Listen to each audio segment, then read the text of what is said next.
Hi guys, welcome back to Relatable Nerds. Kyra here, and today we are going to be breaking down episode 7 of Daredevil Born Again.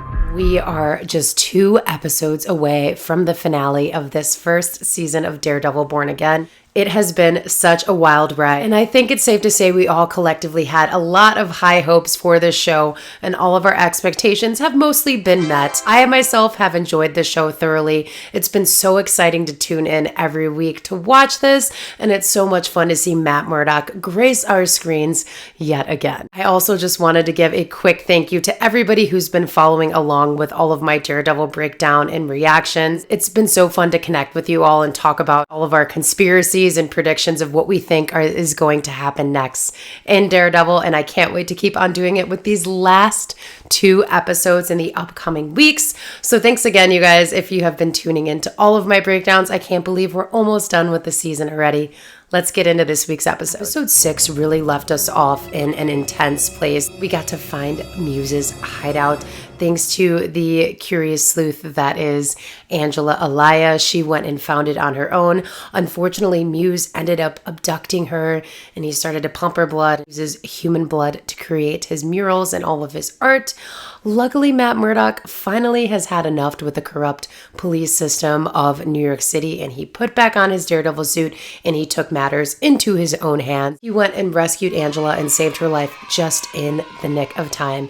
We also saw Kingpin create this anti-vigilante task force of corrupt police officers in New York City. He's not making them wear any body cams, and they pretty much have complete jurisdiction to do whatever they like whenever they come across these vigilantes or somebody that Kingpin is not a fan of. So talk about corruption. Wilson Fisk, the mayor of New York City, you can just feel every single episode his anger growing and growing and growing until it's going to explode. And I think we're pretty close to that. We saw him absolutely annihilate Adam, the man Vanessa had an affair with.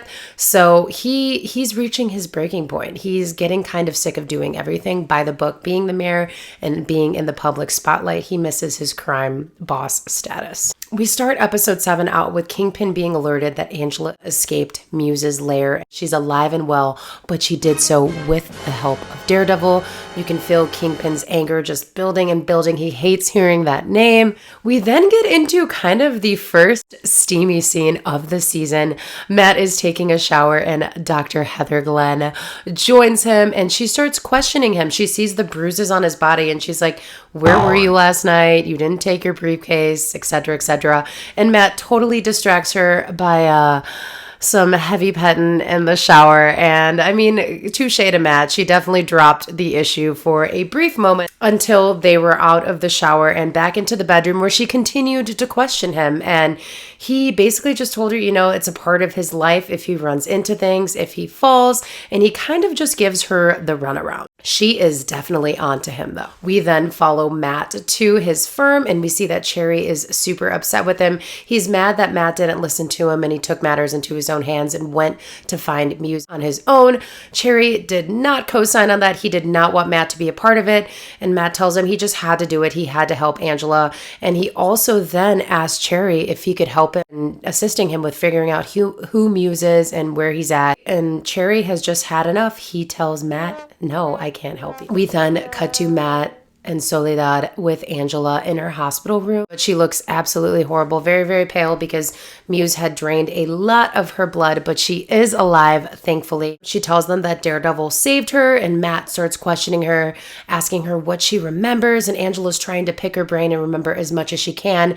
And she does mention that Muse has a bunch of murals that he was drawing of various people's faces. So that is something to keep in mind. I see a super shady interaction between Vanessa and Luca. They meet in private, and Luca tells Vanessa that he misses when she was in charge. He doesn't like the current state of things, and he tells Vanessa it's time for a change. And she looks like she's almost buying what Luca's saying. Vanessa hasn't really spoken on where she stands with Wilson, although I feel like she's just going through the motions right now to appease Wilson, just because she knows how much of a monster he can be. But she is definitely doing some behind the scene work behind his back right now. Now we are back back with Dr. Heather Glenn in her office. We see a younger kid, probably in his 20s, walk into Vanessa's office. We also saw him, if you guys remember, back in episode 3. I believe it was episode 3 where she was doing a book signing. He showed up to that signing as well. And we find out his name is Bastian Cooper. At the same time that they are having their therapy session, we see the police come forward to Kingpin. They figured out who Muse is. They went and found all of the murals in his hideout, and they pieced back to where those pieces of paper that the murals were made on, they pieced back to where they were bought from in New York. It's a very specific kind of medium to have a mural on, and it's very, very expensive. They talked to 11 of the 12 people that have purchased that in the past couple weeks, but they did not talk to one, who is none other than Bastian Cooper. Bastian has a very troubled past. His parents hired a Taekwondo instructor for him, and they ended up finding the body of the Taekwondo instructor 3 months later. So Bastian has a very troubled past, and he's skilled in Taekwondo. So we know that now. The police officer gives Kingpin all of this information, and he tells her he's going to take it from there. We flash back to Heather and Bastian in her office for his therapy session, and he starts to let her in more and tell her about his past. He brings up his parents and the Taekwondo instructor and how he absolutely hated it. Tensions start to rise a little more as Bastian becomes more intense and kind of stressed with his words. He starts to tell her that she's the inspiration for why he's continued his art and the reason that he's got it out to the masses and so. We then see him get a bloody nose, and he uses the blood to paint on a piece of paper. Heather starts to put 2 and 2 together. She gets up to make an escape, but Bastian stops her. Matt puts on his Daredevil costume yet again and sneaks back into Muse's lair. He's looking around for clues and evidence and what Angela told him about the murals of various faces. He ends up finding ones with pictures of Heather on it, and he's in shock. The way that he finds this out is that he's able to trace the picture. He's obviously familiar with Heather's face, and he traces the picture and can tell that it's her. Once Matt finds these murals, we see Officer Powell walk into the lair. Daredevil knocks him out really quick, but now we have Officer Powell as a witness to seeing Daredevil once again. He alerts Wilson Fisk that he saw Daredevil in the lair, and he also saw the pictures of Dr. Heather Glenn, which Wilson, that's his therapist, so he has some ties to her as well. We cut back to Heather and Bastian in her office. Bastian has now tied her up, and you can tell he's going to start to extract her blood to make another piece of art. She's begging him to not do it. They get into a scuffle. That is a pretty intense scene between the both of them. While they are in the scuffle, we hear police cars pull up and all of the sirens. Bastian gets distracted and he looks outside. It looks like he's becoming more desperate in what he's about to do. And perfect timing, Daredevil swings through the window and Bastian and him start battling it out. And remember, he has a little bit of Taekwondo experience, so he can keep up with Daredevil for just a little bit until Heather picks up the gun that Bastian had. She shoots him, killing Muse. Then she faints because of the injury Bastian had given her when he was going to start to extract her blood. Daredevil hovers over her. Obviously, Heather doesn't know that this is Matt yet, and he tells her it's going to be okay. He says her name. He makes sure she's stable, and just as the anti-vigilante task force is about to walk in with the corrupt police officers, Daredevil flees the scene. Kingpin arrives, and the anti-vigilante task force tells him that there was somebody else here for all of the commotion that was left in the room. It wasn't just Heather and Muse in here alone. They draw conclusions that they think it was Daredevil. Kingpin doesn't like this idea at all. He doesn't want Daredevil or any vigilante to be a hero in this city. So he tells the officers, he's like, well, I didn't see Daredevil. Did you see him? As far as we know, he was never here, but you guys did your job and you guys are the heroes of this situation. The cops look at him and they pause for a second, but they're like, yeah, you're right. We didn't see Daredevil here. We got this. It was all our work. Cut to BB Urich visiting Daniel Blake in Wilson Fisk's office.